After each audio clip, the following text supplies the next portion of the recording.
Yeah. And through the slider, so through the live online form, we're trying to engage with those sorts of superpowers.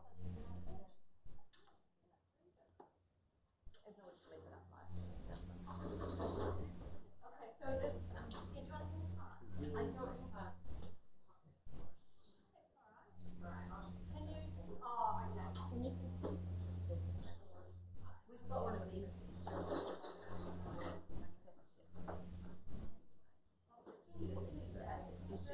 And then if I sit down, we're just going to pass this away. Yeah, perfect. Okay, then I don't need that.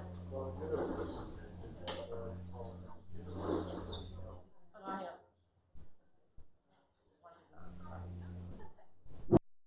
I mean, it's all I. Thank you.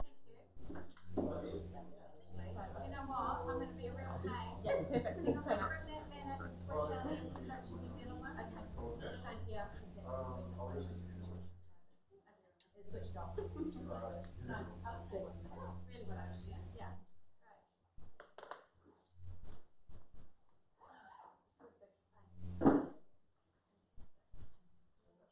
Great. Yeah.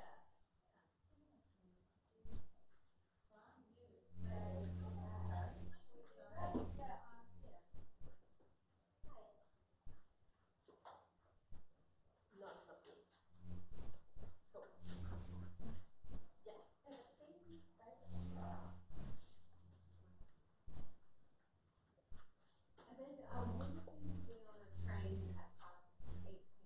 Yes, that's fine. We've got a very definite that you must be able to be by 5. Oh, okay, great. That'll be good. You won't have to run down the escalator. We just decided that maybe what we're sitting the train to the airport and then get a cab to the airport and to try and yeah, this time of year. No, right above the train station. Yeah, it's literally right downstairs. Yes, thank you, sir. Yes, love it. Very good.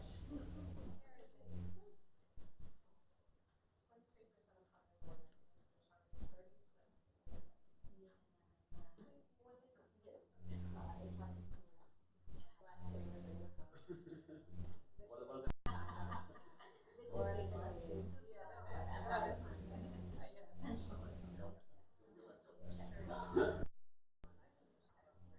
Right, yeah.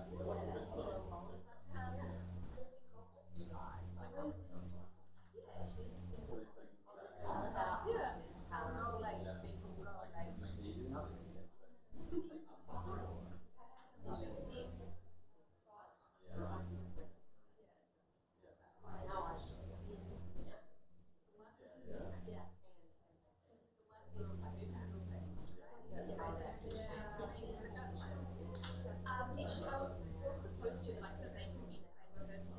And I told her she was years ago, I think that but yeah, she did a cheaper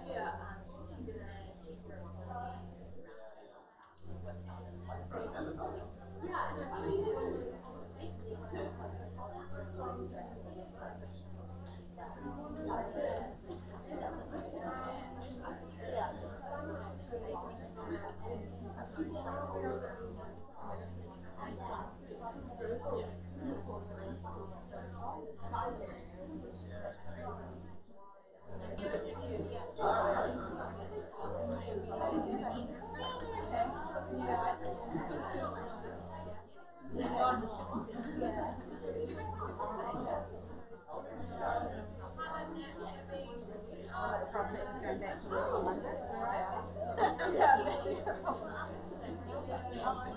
Yeah, that was quite traumatic.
Yeah.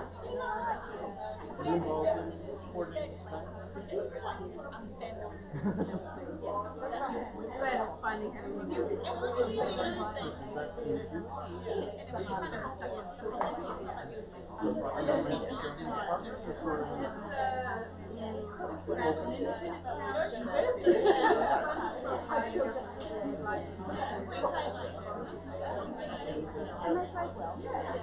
so the mission is well, what's the focus? Is it all kinds of things for young people, but it's also for everything? Oh, so there's the ones you just said, and then so I work with the Employment Opportunities Commissioner, and also there's the Race Relations Commissioner and the Migrant Workers that come through the Wow. yeah. So everybody's like just kind of They're not all like that. part and parcel of what you do?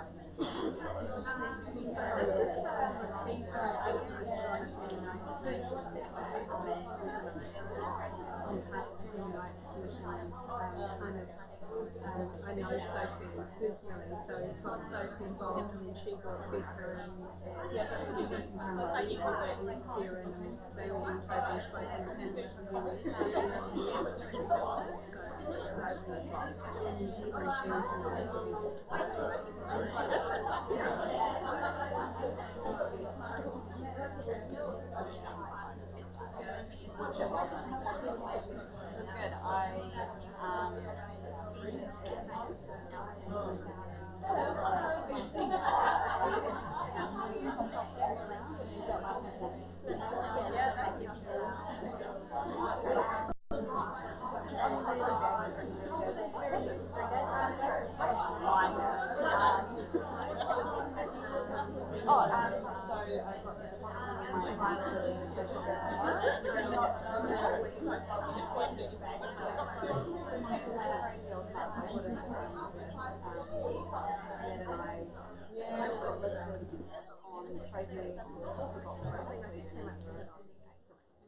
US.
Good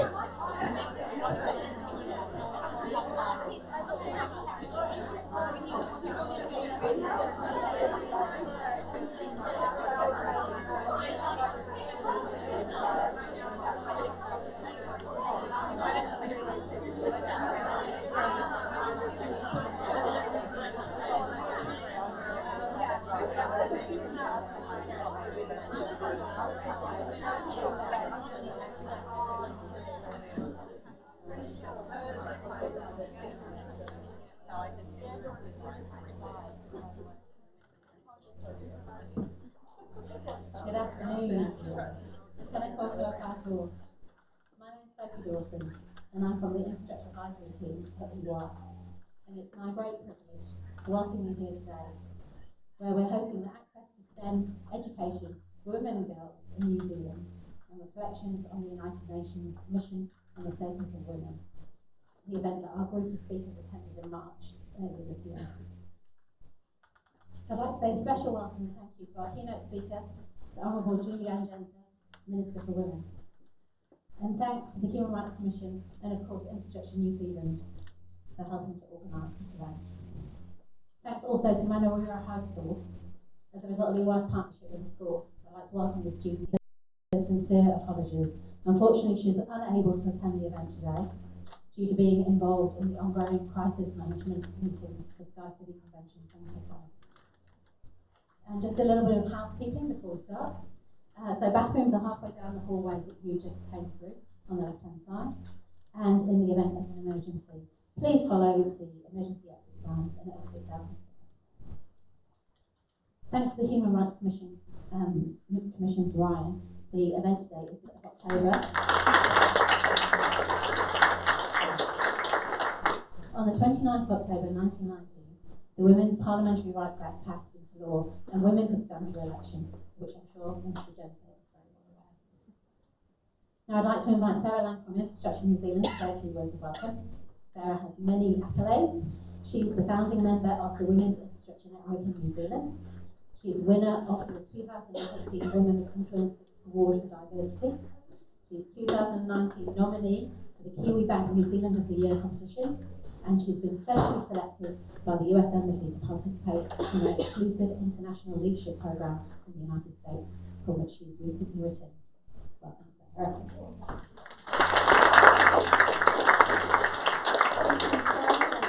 Well, look, everybody, welcome today. Firstly, a big thanks to our very generous partners. Sophie has been up since 4 o'clock this morning. She has really pulled together a sensational collection of canapes for us all to join in with later on. So please enjoy the content and stay on for some networking afterwards.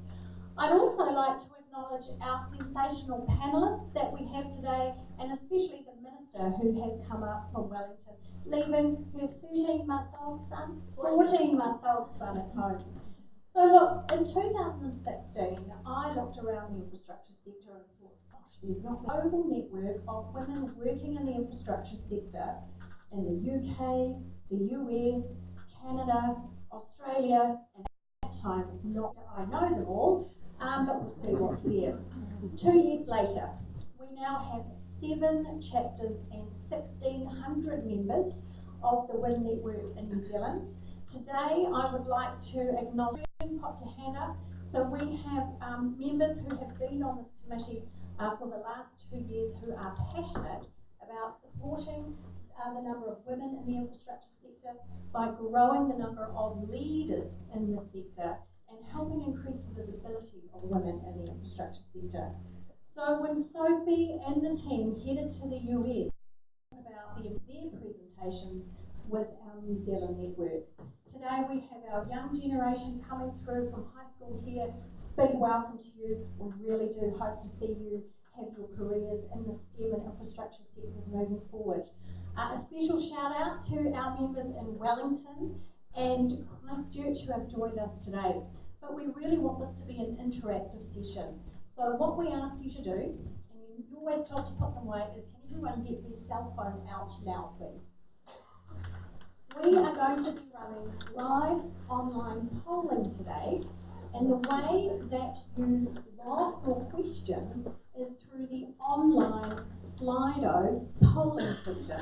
So please type into your browser www.sli.do. Okay, so look at the screens in front, type that in, enter the event code, #WIN2019, and through the course of the event today, if you have any questions you'd like to address to the panellists and to the Minister, log those questions on the website. If the question has come from this room in Auckland, please put a capital A in brackets at the end of your question so we know that question is from our Auckland group. For the Wellingtonians, please put a W at the end of your question. And for the Christchurch people who are live streaming in today, please put a CH.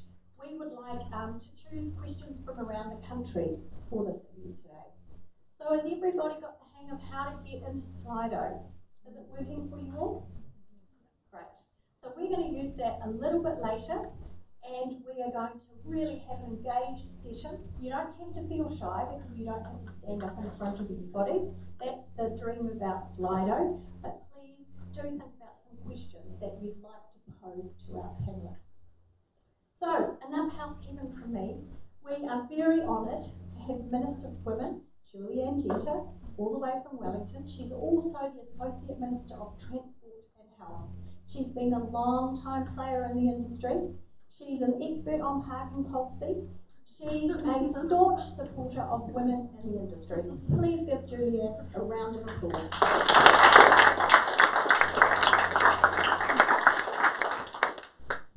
Tēnā koutou, tēnā tātou katoa, ngā mihi aroha kia koutou, ki ngā wahine, ngā mihi ki ngā wahine.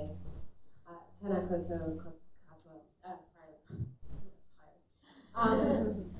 I'm so excited to be here because this particular topic is one that I'm really passionate about. And I thought it would make sense if I just talk briefly about why I'm so interested in both women and infrastructure.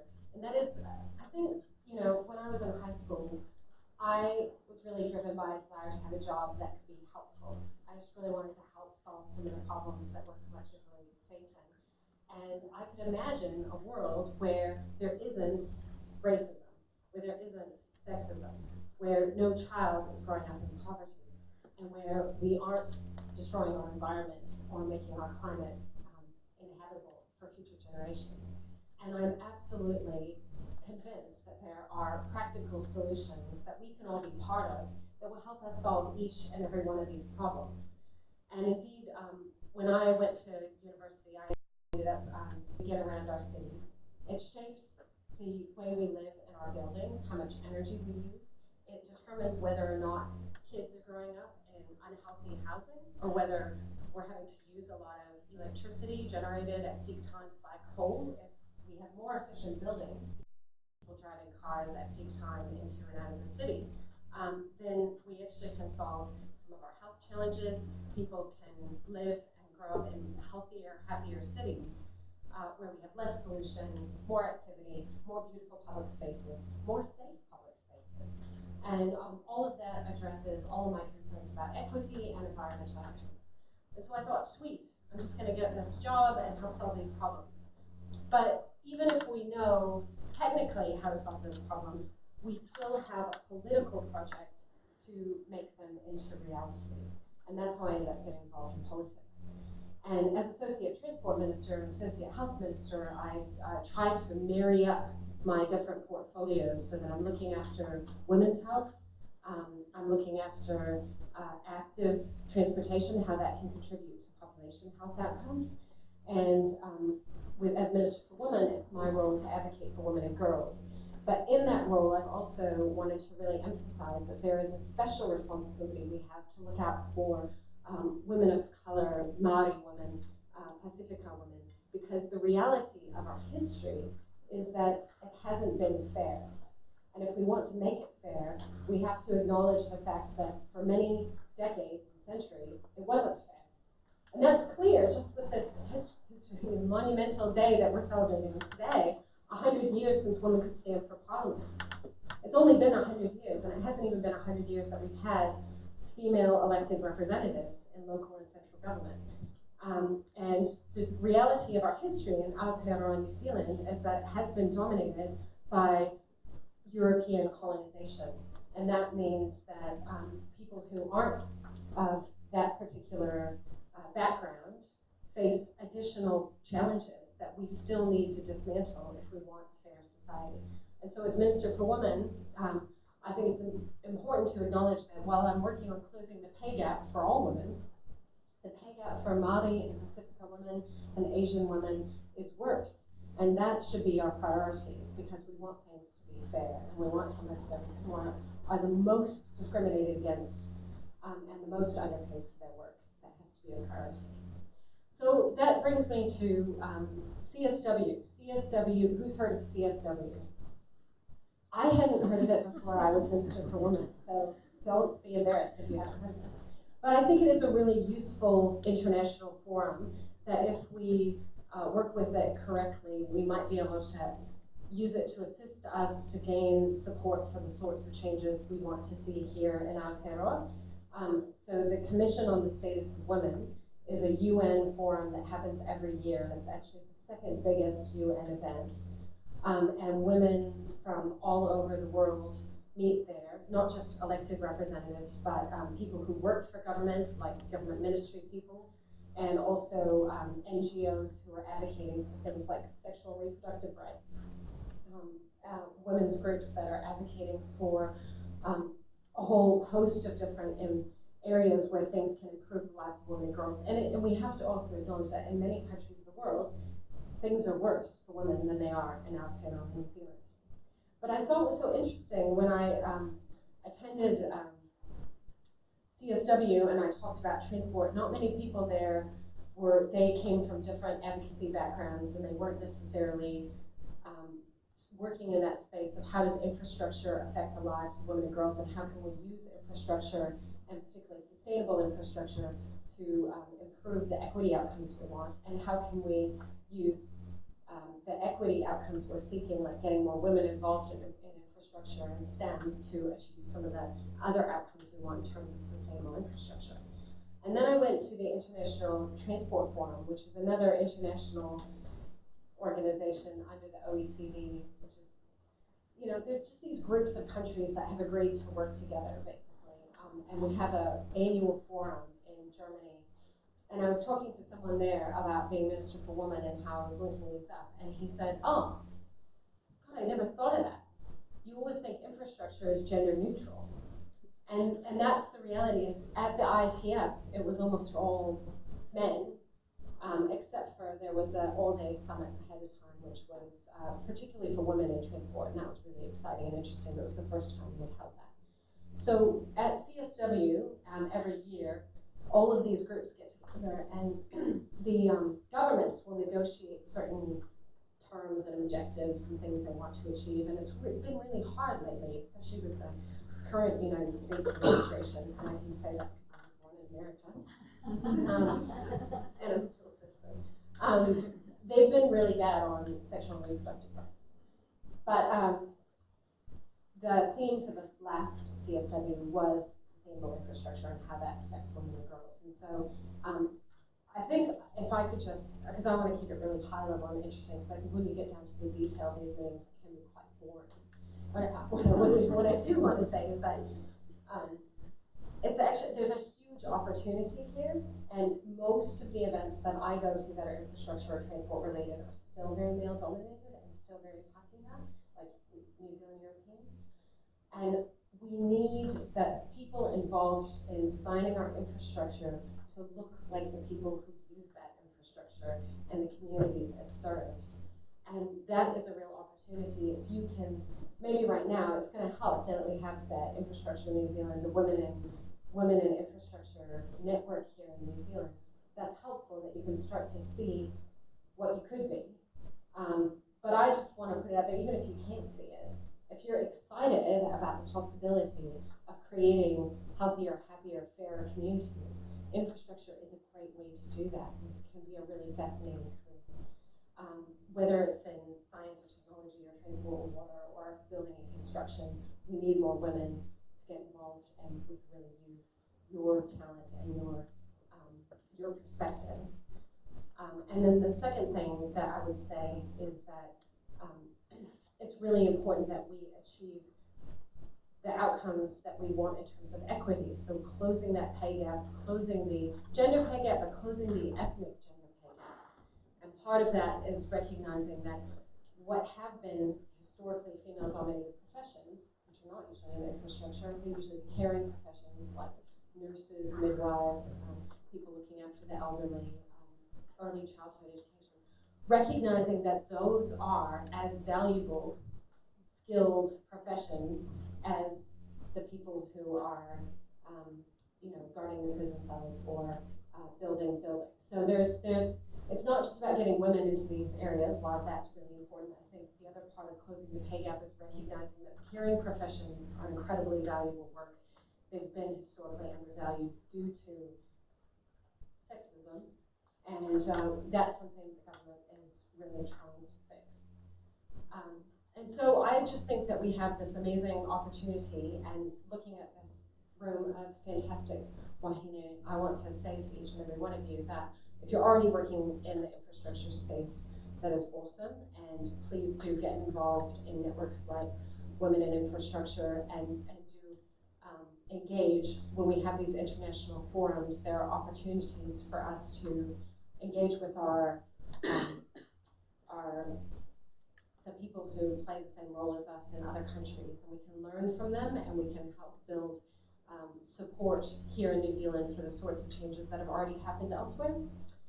One example I can think of that I was talking to a lot of my colleagues and contemporaries about was pay transparency.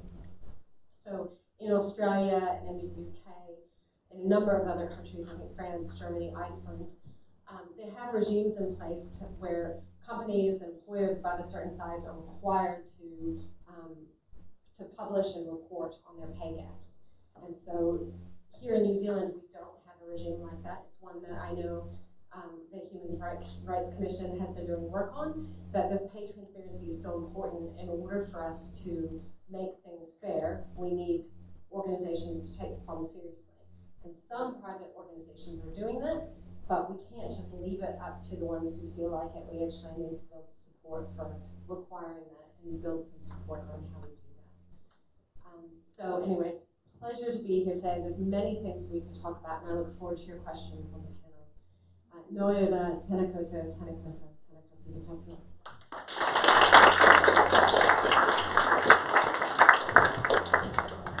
Thank you, Minister. If you'd like to join the panel there, how lucky are we to have Minister Julie-Anne Genter with so many hats talking with us today. Up here you will see panellists. As they mentioned, they were all speaking in New York at the United Nations CSW session. We've met Sophie. Sophie is from EY. She helped Grant at 4 o'clock this morning make the nibbles, so she'd love you to stay on. The EEO Commissioner and Alexia. So what a panel for you today. Round of applause for the panel, please.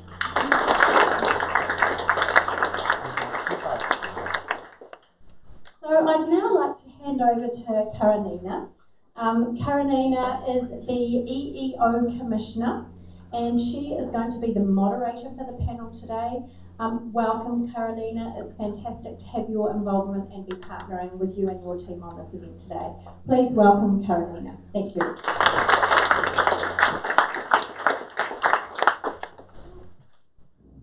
Inga mana inga reo, inga iwi tēnā koutou, tēnā koutou, tēnā koutou katoa.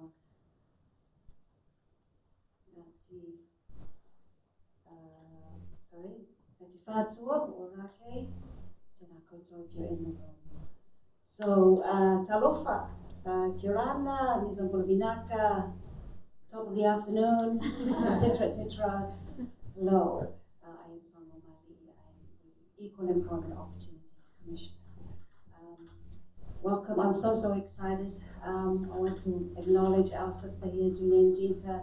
She is one of the easiest ministers to talk to. And I met a number because she's so genuine, and her heart is where our hearts are in terms of the future of New Zealand. She talked about equality, she talked about equity. She means it. So I just want to acknowledge you. I think you're awesome. Thank you very much for making our meeting. Thank you also to Sophie and Sarah for getting the group here. Thank you to the superstar next to me, Alexia Hubertino, who's going to talk to you. I'm extra proud of her because her mum's Samoan, just thought I'll put it out there. And a big shout out to our girls from Mararewa High School. So proud of them. So I've got some questions that are already in hand, but I'll also be picking up some questions from the thingy board. So I'm not very IT savvy, but you know what I mean. So I'll pick some of those questions too, and we'll make time. So the minister has talked about what happens over in the United Nations happens every year. So I will not repeat that. I'll talk to you a little bit about the session that we had. So the theme of this year's gathering at the United Nations was social protection systems, access to public services, and sustainable infrastructure for gender equality and the empowerment of women and girls. So the Commission decided to use the part of the theme about sustainable infrastructure for gender equality to organise an event called Access to STEM Education and Infrastructure Careers for Girls and Women in Aotearoa. We were able to convince our superstar panels, and we have another sister who's not here today, so that's Daryl. And as mentioned before, she's caught up with the SPARC events. We were able to convince our superstar panel, and we asked them to talk about the challenges and solutions for girls and women accessing science, technology, engineering, maths, and education at the primary and tertiary levels of education. We also asked them to talk about recruiting and retaining women in the IT and infrastructure sectors and ensuring women progress into leadership roles. So it's not enough just to get in. You've got to move up. Otherwise, we're never going to close these gender and ethnic pay gaps out. So we'll talk about that. A little bit of background. Digital technology is the fastest growing industry in New Zealand. In 2015, the tech sector added 16.2 billion to New Zealand's GDP and employed 98,000 people. It was 8% of New Zealand's GDP in 2016. However, 28% of tech companies report they struggle to find skilled employees. In 2016, 23% of people in the tech industry in New Zealand were women, so a few. Only 16% of the current engineering workforce in New Zealand are female. Men in New Zealand are twice as likely to study ICT and 5 times as likely to study engineering at university as women. So construction in New Zealand is worth $16 billion, the last estimate. In 2015, 82% of engineering students and 69% of ICT students were male, according to the Ministry of Education. So the gender pay gap that we talked about is around 9.2, 9.3. That's comparing the median income of women to Pākehā men. The average salary in New Zealand was $56,000 from 72 in 2017, while the average salary in the tech sector was $95,000. Clearly, we need to get into the tech sector and get our daughters and everyone else's daughters into the tech sector and to study STEM. The minister also previously talked about the ethnic pay gap, so I'm really encouraged to see among our young that we've got a diversity group there, because we do need to get our numbers in and convince our parents that this is also a pathway for us, not just for our brothers or boys. I remember when I was I studied chemistry, that was my science degree. I was one of 3 brown girls at the back of the organic chemistry lecture room. I anticipate that that's probably changed quite significantly now, so it's great. And my daughter, who went to university for a year, decided it wasn't for her, and now she's picked up welding. So I tell that story because he discovered how to melt plastic using sound waves. Did you guys know that? Very, very exciting. Anyway, so we can do it, and I think we're in a moment in time in our country where we're ready and open with liberal mind about where girls should go in their careers and having a choice. So I think it's fantastic. So enough talk from me. I will now hand you over to this amazing young woman superstar here, Alisa Alberto, to talk about why you want to talk about this. Awesome. Thank you. Kia ora Lava, and warm Pacific greetings. Good to be with you all this afternoon. Before I get into my speech, I'd really just love to thank you all for coming here today. It's so awesome that we're here in a room full of like minds. So when I say go, here's what I'd like us to do. I'd like for you to stand up, turn to the person next to you on either side, look them in the eye, and say, "You're awesome, thank you for coming today," and then give them a high five. Are we ready? Okay, stand up, turn to the person next to you, "You're awesome, thank you for coming today." I'll give you a reference. You're awesome, thank you for coming today. High five. You're awesome. Thank you for coming.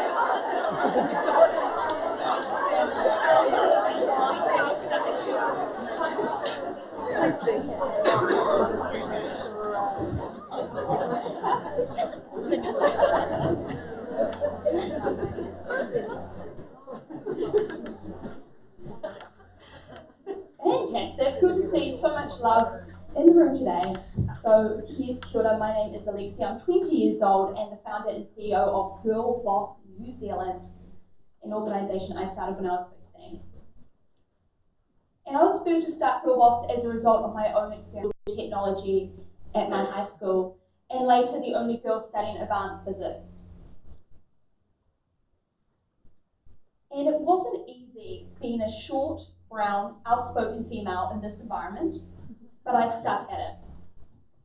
In year 12, I entered a coding competition put on by the local university. I prepped hard, studied hard, did my research, and after 2 full days of competition, I was delighted to be announced a winner. I was 16. I just won a coding competition, which included a full ride scholarship to study computer science and a paid job at IBM. I was thrilled. This was my moment. I was 16 and I was on track to achieve my dreams and have a safe, secure, glamorous path in technology, something I dreamed about since I was 8. And the next day, my proud teacher announced the news to the boys in my class. Now, I was feeling pretty cool, to be honest. So I walked in there the next day expecting a bit of fanfare. Perhaps some slaps on the back, some congratulations from the boys in the class, perhaps a standing ovation. Perhaps my computer in the computer lab would be engraved in my honour, Alexia coded here. This was a sort of standard fanfare I was expecting, but instead I got a completely different reaction. They swarmed, their tone interrogative, condemning, ignorant. You only won because you're a girl. They probably just wanted you for the promotional ads. I remember sitting there at 16, and this has been a really defining moment for me. Because after 6 months of putting up with these insults, I really broke down. This experience in my Year 12 IT class and the injustice of it changed my life forever. My love of tech was no longer about me. And we've just launched, which is very exciting, we've just launched the Girl Boss Advantage program, which is an innovative new program which connects young women with organisations through a rapid fire internship program. So do look out for that, because applications have just opened. Now, the question I get asked most often by young women in my workshops is, what industry should I go in to be future-proof? But I truly believe that there's a better question to ask. How can I be more entrepreneurial, digitally equipped, and adaptive? How can I be more empathetic? Because the empathetic, digitally equipped entrepreneur will survive any wave of automation, and that is what we teach at Girl Boss. In New Zealand, only 3% of our 15-year-old girls are even considering a career in technology.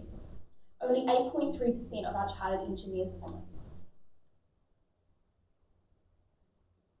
women's current predominance in fields such as retail and administration, combined with their relative absence in fields such as technology, engineering, entrepreneurship, means that the fourth industrial revolution will hit women most. In the UK alone, women will be twice as likely to be automated than men. We must do something to change this. We share with young women my experiences in STEM. I share with the young women that currently such a small percentage of young women are considering a career in STEM. Now, many people think this would frighten young women, but in fact, I believe an engineer, are they going to imagine, or a scientist, are they going to imagine Einstein, or are they going to imagine you? Really giving them the bat and say, you are the one that can push forward this movement. That activist language is ridiculous. So I just don't think we can wait that long. I recall recently I was to go out there and follow her dreams. Thank you.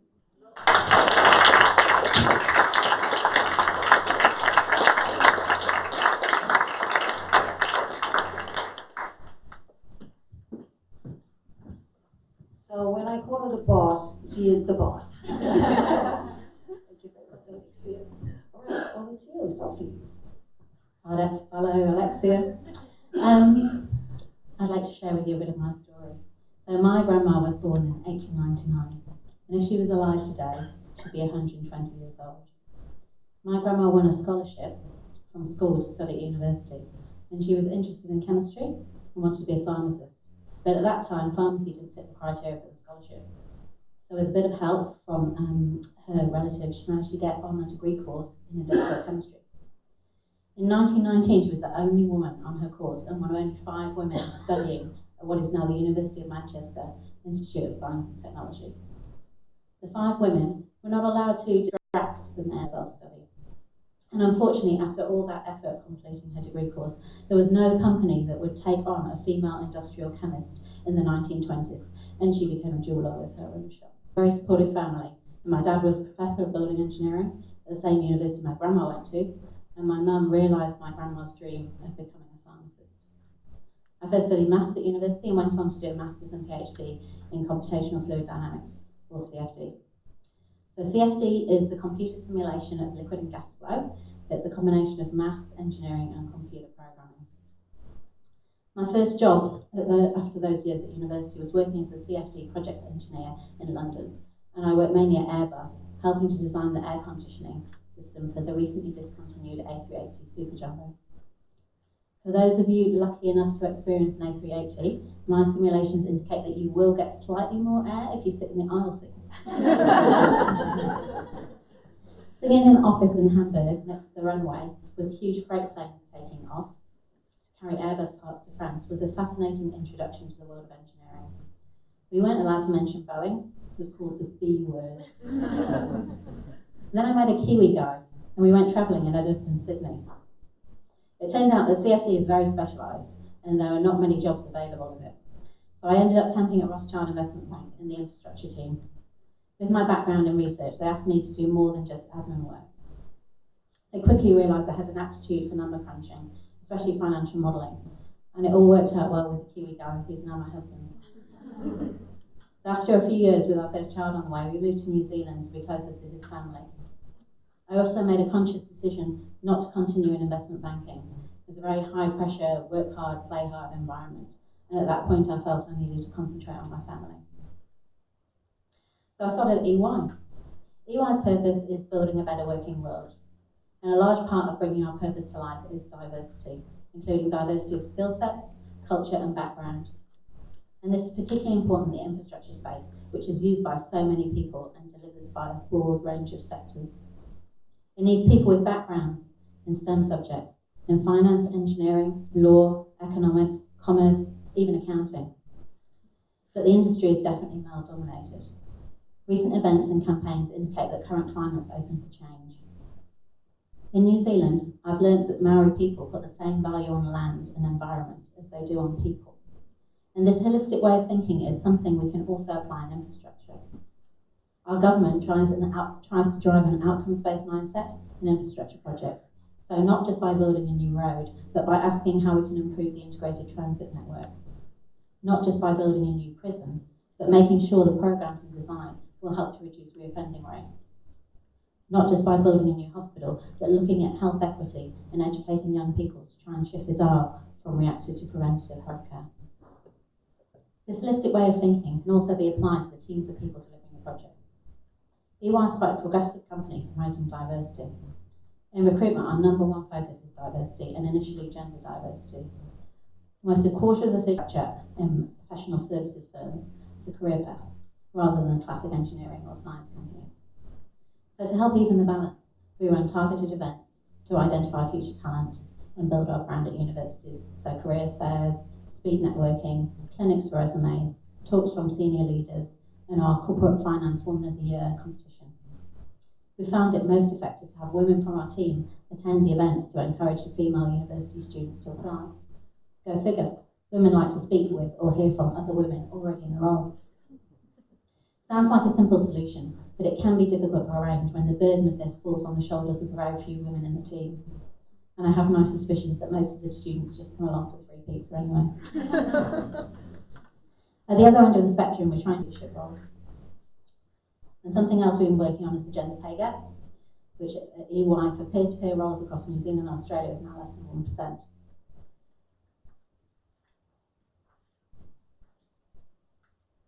I put huge value on having flexible working arrangements, and I work 4 days a week, and that allows me to spend quality time with my kids on my day off. I think flexibility is a key factor in enabling women to stay in the infrastructure sector, particularly as they progress to more senior roles, but it also applies to men as well. I deliberately try to role model flexible working to the rest of the team, letting others know if I'm leaving early to pick the kids up. It also helps if you hire diligent, hard-working people, of course. Our growing WIN network is also a hugely valuable and supportive resource for women and girls in the infrastructure industry. We know that our purpose has been achieved when we no longer need a women's group like this and will do ourselves out of a job. But I think that's still quite some time away from happening. We learned from the United Nations event that all the 193 participating countries are on a journey in developing their infrastructure through a gender lens. New Zealand's certainly further along this journey compared to some, but there's much we can learn from others. Thank you.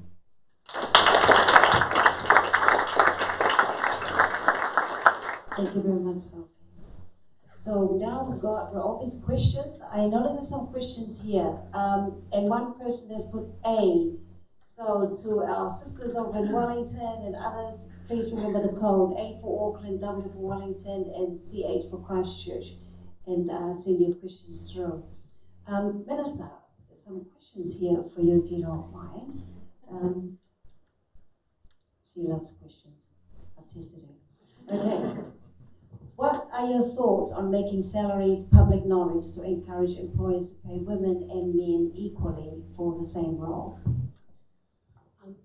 So that's exactly the point that I was talking about pay transparency. So there are different ways of doing it. And I think while everyone can agree that it's hard to argue that large employers shouldn't at least be public or report on what their pay gap is, how the reporting is done is kind of where we get caught up in a debate about how to implement it.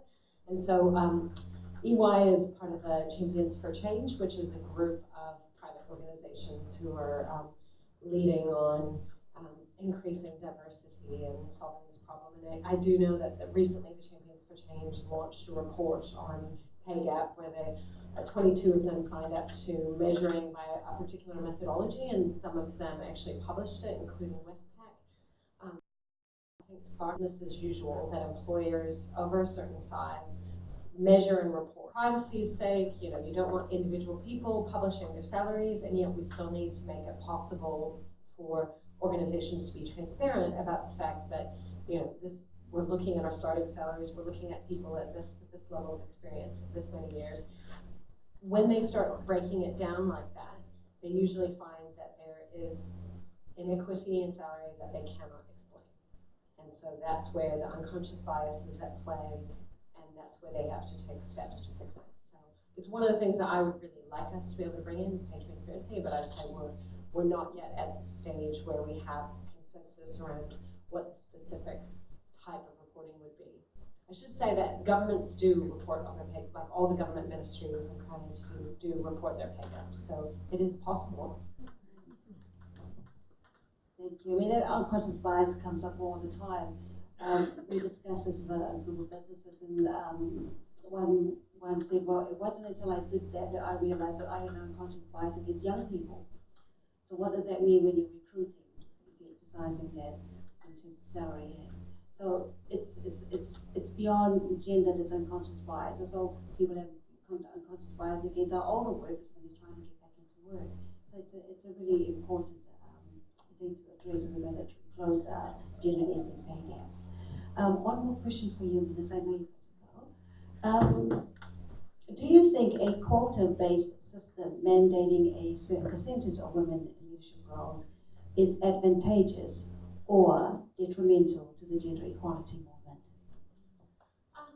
Well, I mean, the evidence is that when you put in place some systemic measures, it works. So, I mean, I'll just use one example that's very close to my heart, which is the Green Party, which I'm a member of.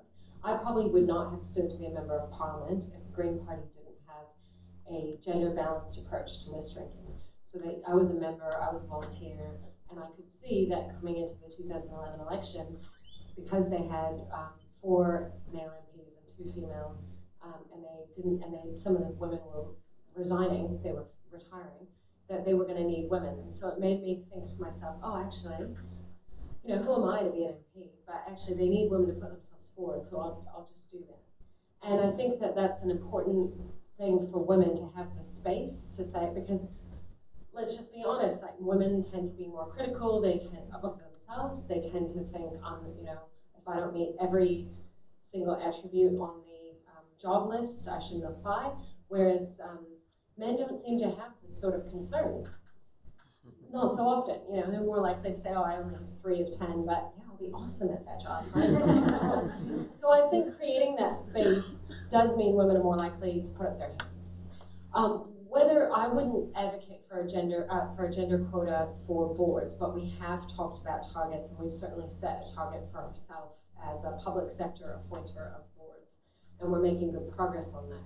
I think once you set yourself the target, it means that you look harder when you're looking for jobs, and you say, well, can we find a little bit more diversity here? Who's somebody from a different ethnic background, or a woman, or somebody from a different, you know, and then that just makes you look harder, and you find talent that otherwise you would miss out on because you'd stick with the same sort of group of people who are always appointed to boards.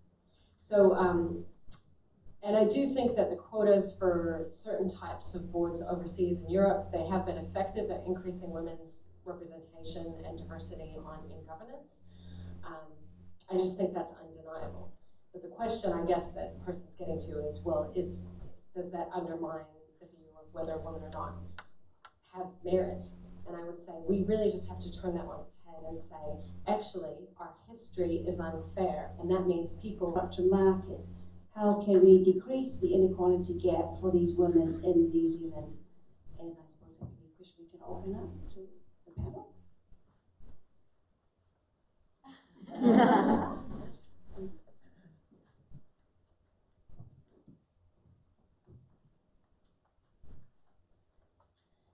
I think that you know, decreasing that gap is about welcoming, making it open, as the Minister was just saying, and making sure that they know that those opportunities are available to them. So I think that, as you say, the men will go for a role if they don't tick all those boxes, but just making it really clear that we are looking for more women in the sector, and we are looking for more diversity in terms of culture and in terms of gender, so that those women know. We do have a number of programs at EY that help get more Pacific Islanders. So we have a EY Tahi group, which is Maori sector focus, and we get a lot more interest from Pacific Islander and Maori people to that group, but it doesn't mean that at EY we don't just recruit in that one group for Maori and Pacific Islanders. So it's just really getting the message out there, I think. Well, there's probably something we we need to do in terms of qualifications and recognising qualifications. I think that that's probably something government could do, but that's not my area. Sorry, I'll bring that up with my colleague, the minister responsible, that we recognise people's qualifications and experience from other countries. I think there are some barriers there. And probably the most important thing I would say for any organisation is to go out there and talk to the people who are missing and find out what the barriers are directly from them so they can be involved in helping you identify and dismantle them. Thank you. There's a question again from the Auckland crew. Come on, Christchurch and Wellington, send your questions in. And this is to Alexia.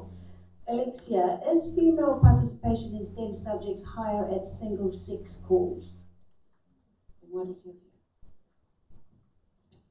So that's an interesting question because it really depends. So I work with over 100 schools, so I really see all sorts of work with co-ed schools, single-sex schools. So it's some of the best schools that we work with, or so the schools that we work with closely are single-sex schools generally. So we've got really strong Girl Boss Club at Westlake Girls High School, and they've got a really strong STEM program, and we work with them a lot. So that can be great. However, there can be issues when we work with our smaller single-sex schools or our single-sex schools in regional or rural New Zealand, or in some single-sex schools that don't prioritise STEM education. There's even private single-sex schools in Auckland that don't even have a pathway for engineering because it's not a career that they think is traditionally appropriate for women to go into. And so I think that can be an issue when those subjects aren't even offered at single-sex schools. Whereas even when you go to co-ed schools in those smaller areas, they'll still have it because the boys will be bolstering up the numbers in the classes to make it possible. So I think it really depends. If those classes are available, I think single-sex schools can be great. But if those classes aren't available, and it's so common in a very large percentage of the single-sex schools that I work with, no tech class, no physics class. So I might have next time. Yeah. Thank you. We've got a question from the Wellington crew. It's probably building a bit more right on Alexia. So how do we encourage students in regions that have high Māori and Pacific Island numbers to pursue a career in STEM? And definitely there's that extra challenge of being a woman in that area and then the only brown woman in that area. So I think definitely just more representation, more exposure, showing young women that is a viable pathway for them, that they are 100% capable of going out there into those career paths. So just ramping everything up really, just to really show them that, hey, this is a place for you. And something that I've really noticed and why I launched the Girl Boss Advantage program was around a lot of the time young women, bring these amazing young women into engineering companies and tech companies, and so that's a huge reason why we launched the Girl Boss Advantage program, was actually showing them, hey, you belong here and here's a space for you, and actually let's create an environment where you can really thrive. And so, yeah, definitely I think all of those intersectional factors play a huge part.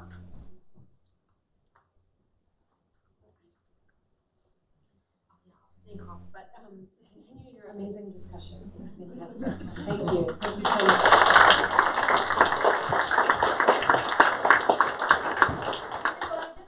The Minister is now catching the train to her next appointment. Minister of Transport. But look, Minister, it's been fantastic. Thank you for sharing your time with us. Everybody else, no. More questions. We've got to keep this panel busy, and I'm going to escort the Minister out, and when I come back, it's all go. Here, you have to earn your drinks. Right, we've got another question. I think this relates to how we raise our children. Now, I don't know which site it's coming from. We haven't used our codes, but anyway, here it goes. If you have daughters, do they play with Lego? Would that make a difference to more women in STEM? What else would? We hand it over to you. I actually have two sons. They both play very much with Lego, but they have friends who, girls who come and play with Lego. all the time. I don't think that there's maybe as much of a difference between my sons and their friends who are male and female as to what they play with. They tend to seem to play together, but I think it depends on the child more than anything. I have a friend who has a daughter who was told at the age of 6, who's the same age as my oldest son. She was very into science, and she was told that that's not for her at the age of 6 by her other students in the class. And now she is has a segment on What Now every 3 weeks doing science experiments. So she showed them. So yeah. So I think that kind of stereotyping for gender can happen really early on for boys and girls, and it's just being aware of it and making sure you don't always give the dolls to the girls and the Legos to the boys. My sons have dolls. Yeah, and when my kids were young, the relatives would bring the cars and stuff for my son, and my daughter's now doing what he said, I want a car too. You know, but I'll think about it. Here is another question. If a woman takes a break from her career to start a family, do you believe she can re-enter the industry and continue forging a path? Does a woman have to choose?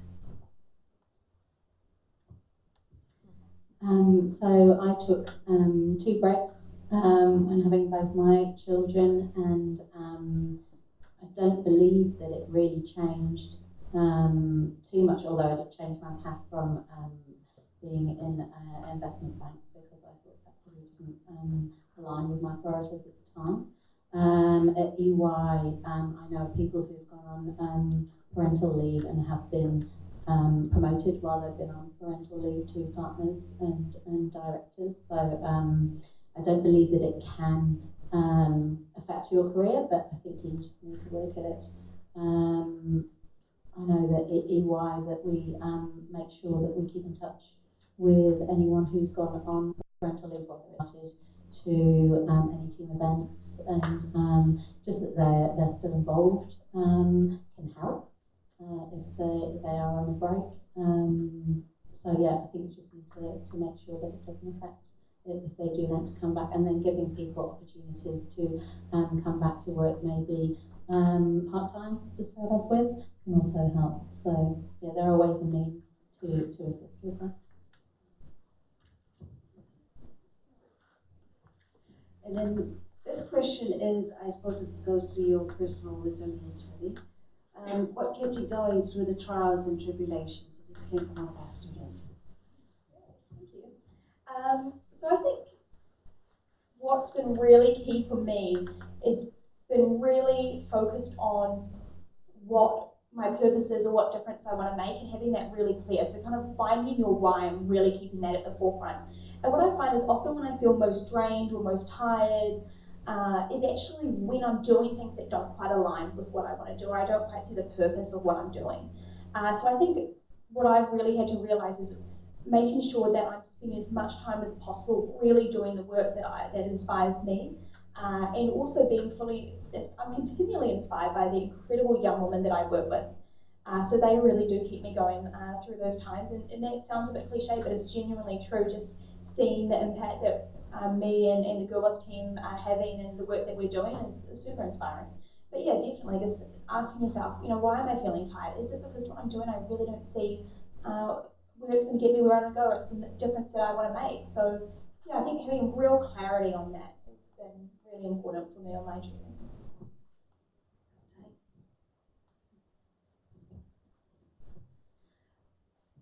There's quite a number of questions. I don't think we're going to get through. How much time have we got?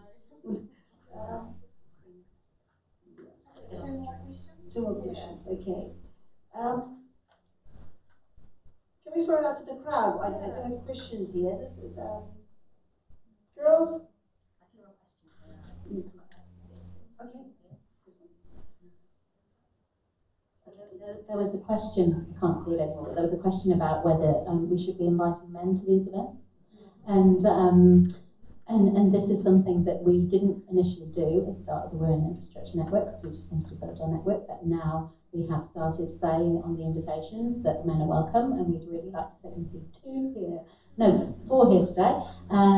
Really like to start inviting some of the men because some of these events, we are preaching to converted in a way. And event, and someone might bring along a male ally to that event. Often it can be quite an eye-opening experience for them. Because sometimes they're like, oh, I don't really feel comfortable to put up my hand, or, I feel a little bit awkward, or I feel a little bit like the odd one out. And I'm like, So it can be quite the learning experience. So I encourage you to bring along, a male colleague next time you come to one of these events. So we've got time for one more question. Brave person, yes. So in that vein, the serious question is, what can we, what can males do best to help?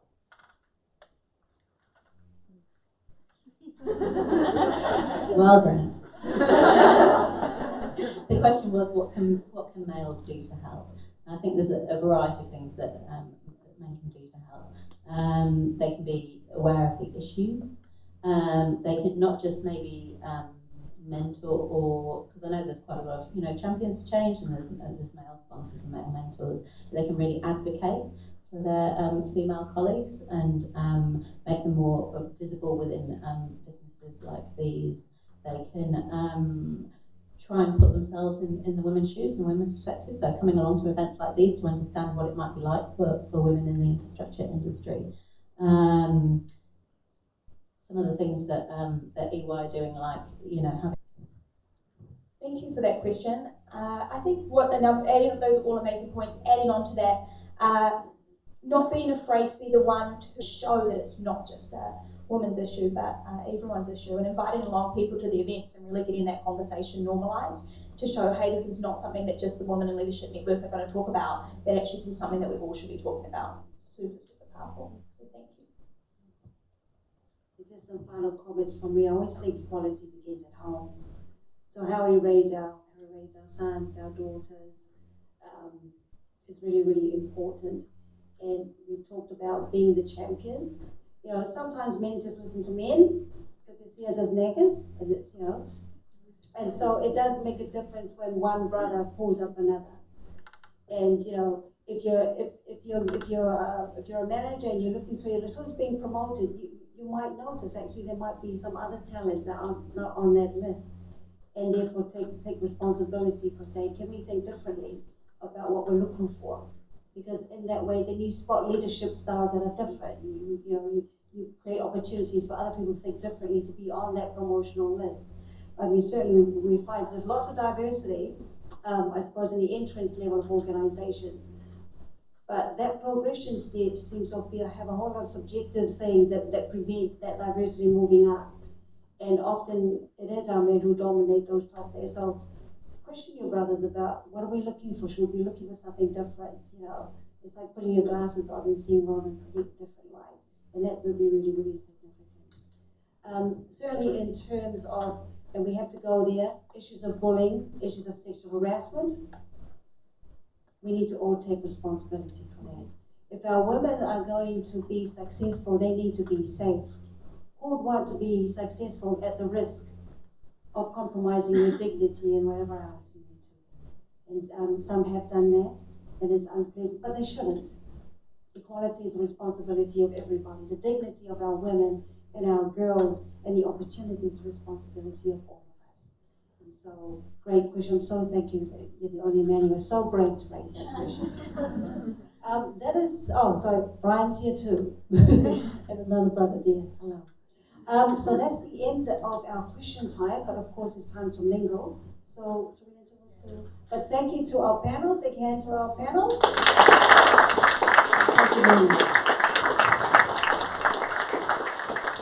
So we've had a sensational afternoon with the Minister, with Sophie, Karanina and Alexia. Just while we're here, I'd like, just for the students' perspective, could we have you raise your hand if you are an engineer? Okay, you girls, before you go, please go and talk to one of these. Ask them what it's like. You lot, please go and find a girl from Manurewa High and make sure you convince her. Do not let her go.